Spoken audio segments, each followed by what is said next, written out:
Hello guys. So yon, ngayon ipapakita ko sa inyo kung paano ako nag-order at yung sa mga admin at sinasabi ko. So ganito lang yon. Sinesend ko yung link sa YouTube kasi yung voucher ngayon ay nasa YouTube. Tapos sinesend ko yung information, ano yung orderin nila. Ito, Redmi A5 128GB max price, ibig sabihin magkano nila ma-check out. Dapat 3279 lang yung price pag in-apply nila yung voucher.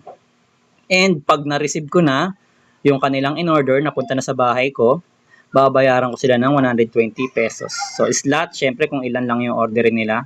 So, paunahan lang yan. Pag umabot ng 50, mag-i-stop na tayo sa pagpapa-order ng cellphone. Tapos, ito yung another information, address, tsaka code name.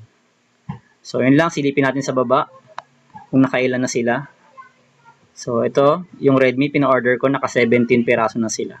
So, ganun lang yun guys.